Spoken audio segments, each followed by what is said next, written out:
Bonjour les amis, j'espère que vous allez bien, je suis Pascal Truffingueux, on est à Bahia au Brésil, en terre indigène. Et je vous invite à voir la vidéo à la suite où vous allez reconnaître le vice-président de notre organisation religieuse bouddhiste et indigène, Tawari Chicha.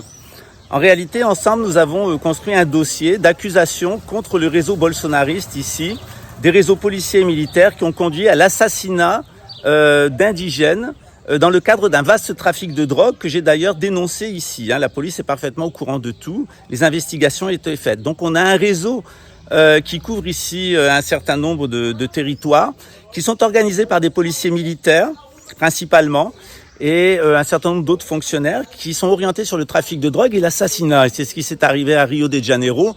Luis Armon, le délégado de la 42DP, est un criminel, est un menteur, un voleur, un assassin, directement en contact avec la milice et qui travaille pour la milice. Il a organisé à Rio un vaste réseau d'extorsion de fonds, d'escroquerie, d'assassinat, de chantage et de dépossession. Cet homme-là, Luis Armon, a déjà eu affaire à la justice puisqu'il a été inculpé pour du harcèlement moral, pour de l'achat de voix et pour des menaces de mort contre des militants du Parti des Travailleurs, au Partido dos Trabalhadores do Brasil, le parti du président Luiz Inácio Lula da Silva. On a face à nous un véritable réseau criminel d'assassinat avec des policiers comme Luis Armon, qui est un assassin, qui est un voleur, qui est un menteur, qui est un psychopathe et dont la fiche criminelle est longue comme le bras. C'est un miliciano et il est évidemment dans la liste des 2500 personnes de Rio de Janeiro dont le cas a fait l'objet d'une attention particulière du PT, de la police fédérale de Brasilia et dont on sait que l'arrestation est imminente, lui et ses complices, notamment certaines personnes qui autrefois étaient dans mon entourage et qui étaient liées à un réseau pédophile international. Il y a aussi des personnes à Globo qui devront rendre des comptes et un certain avocat. Donc maintenant, l'affaire ici de l'assassinat des indigènes et les dénonciations qu'on a faites, elles ont eu un écho international puis c'est passé à la télévision brésilienne. Et on entend bien ici au Brésil se nettoyer de l'extrême droite fasciste et de tous ces pouvoirs régaliens pourris, de ces fonctionnaires de pourris qui sont des bandits, des miliciens, et en particulier de Luis Armon de la 42DP, qui est un criminel dont la fiche criminelle est absolument exceptionnelle. Il est certainement un des policiers les plus corrompus, les plus mafieux et les plus menteurs de l'histoire de la police brésilienne. Il est une honte pour son institution, il est une honte pour l'État de Rio de Janeiro.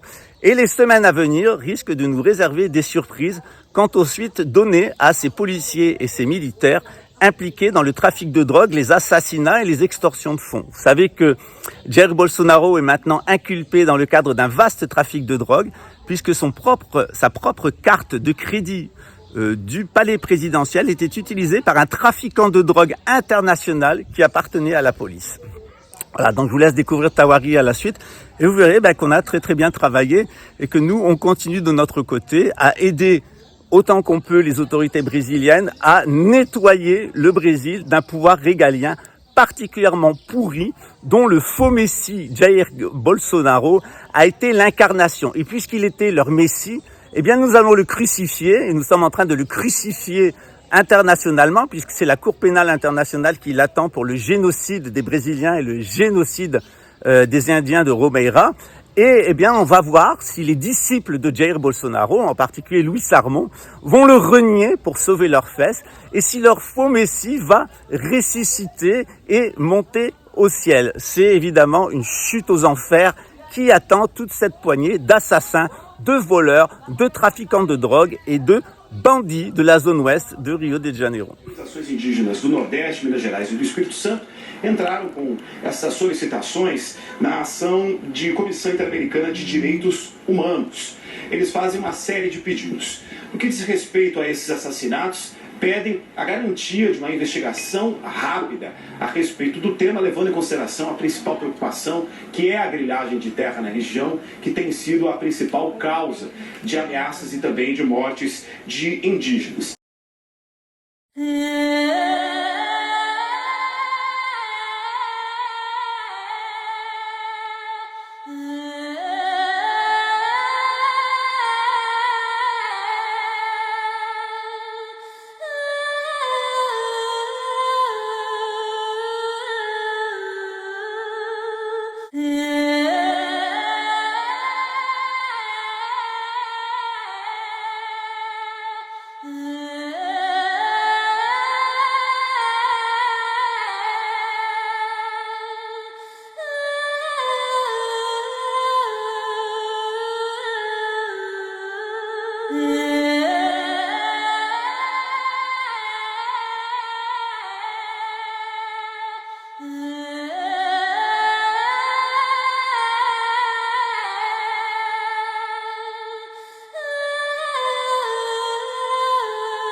Ah.